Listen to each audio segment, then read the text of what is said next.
Okay, let's jump right in.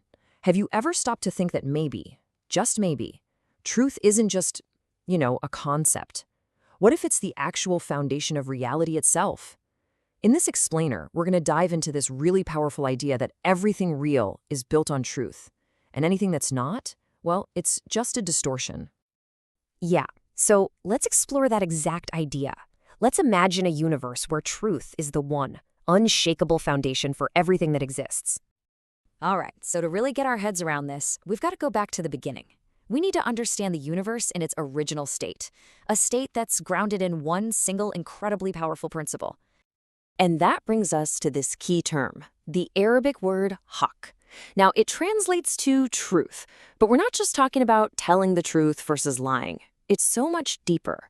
Think of it more like the fundamental reality, the very code or the architectural blueprint that the entire cosmos is built on. It's the unshakable original law of the universe that was there before anything else came to be. And this idea is absolutely central to the whole thing. See, before any beings came along with free will, the only order in the universe was this absolute truth. Everything just was.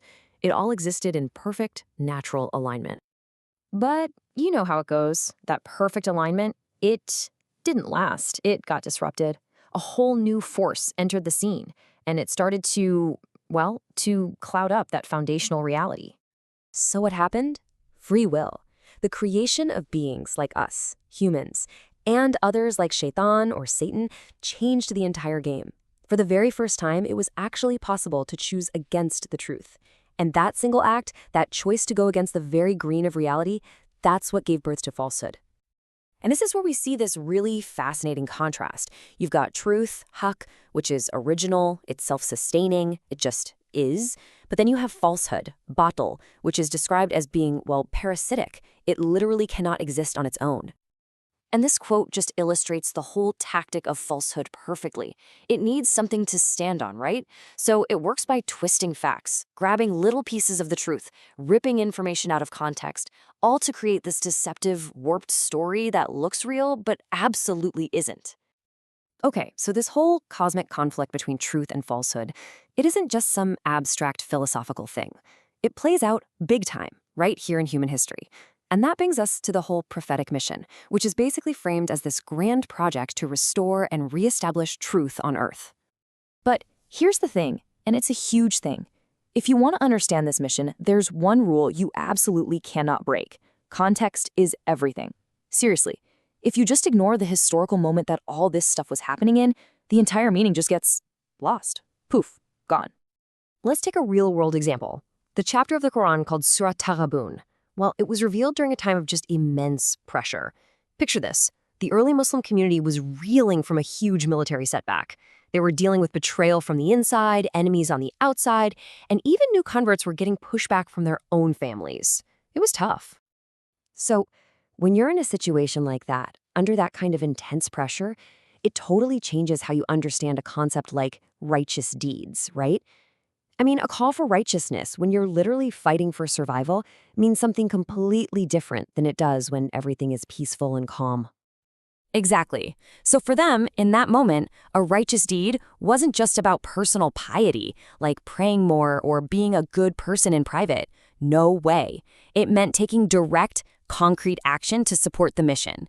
It meant donating your wealth, staying united against all the division, and just standing firm. It was an all-out, active effort to bring truth back in a world that felt like it was drowning in falsehood.